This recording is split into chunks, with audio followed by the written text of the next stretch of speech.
watching Dr. Dot, Tech Nestcast. Welcome. That's my opening words officially. This is the symposium called Will Spiritual Robots Replace Humanity by 2100? I'm Doug Hofstadter. That's, I guess, a good introduction. I want to thank a number of sponsors. It's important for me to do so because in very brief time I raised roughly $12,000, and all of it came from Stanford, different sources within Stanford, and I'm deeply appreciative of that, plus of a great deal of help from many people. So I'll go through this list. The largest contributor was Stanford's Symbolic Systems program. These are roughly in order of size. Center for the Study of Language and Information, also known as CSLI. Computer Science Department and Channel 51, Stanford's TV channel. And the Philosophy Department and the Center for Computer-Aided Research in the Humanities. All of those contributed very generously, and I deeply appreciate it.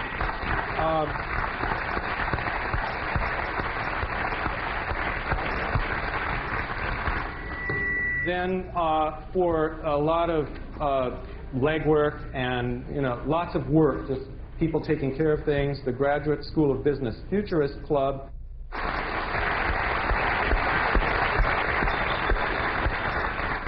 All right, now getting on to more of the content here. Some of you were probably attendant at several symposia that I organized in 1997 in the fall on the question of whether computers were starting to rival human beings in terms of levels of creativity.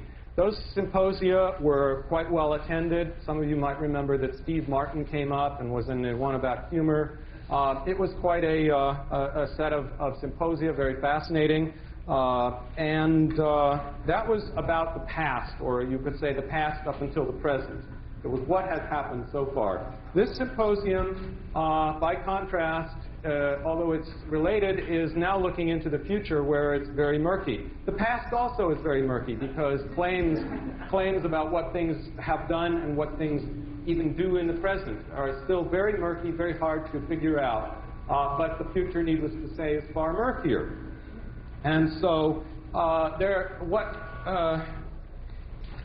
this was triggered by two books that came out towards the end of 1998, beginning of 1999. One by Hans Moravec called Robot, Mere Machine to Transcendent Mind, and the other by Ray Kurzweil called The Age of Spiritual Machines.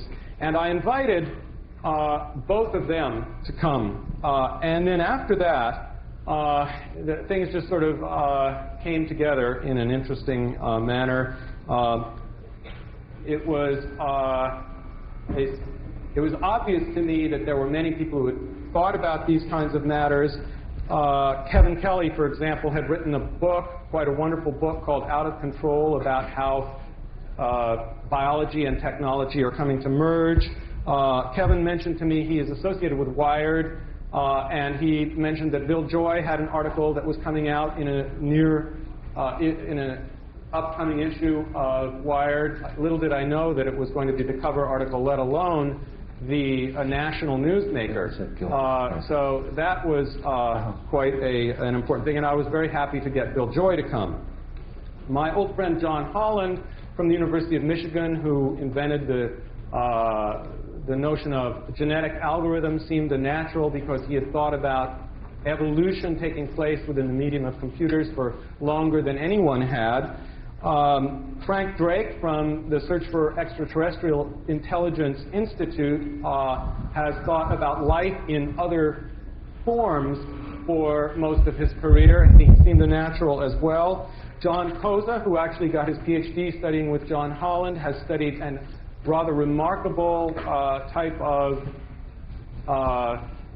new way of programming called genetic programming, in which programs themselves evolve by falling apart and putting themselves back together again, a little bit like DNA.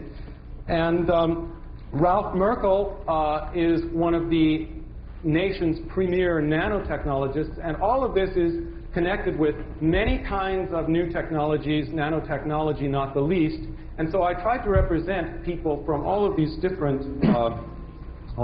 areas.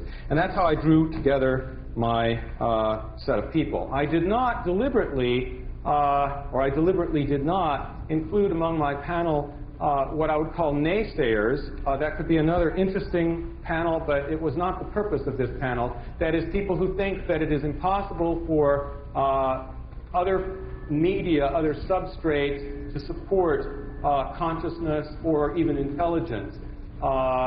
People like John Searle, the philosopher from Berkeley, the Dreyfus brothers, and many, many others.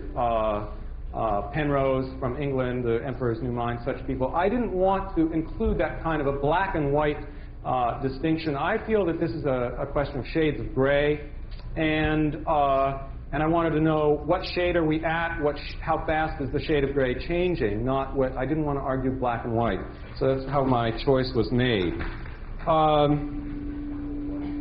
I myself have been working in cognitive science and artificial intelligence for over 20 years, making computer models of various aspects of thought. One thing I would like to point out is that I have always enjoyed their failings. I've always enjoyed laughing at how bad my programs were at doing things, even though they were able to do very clever things.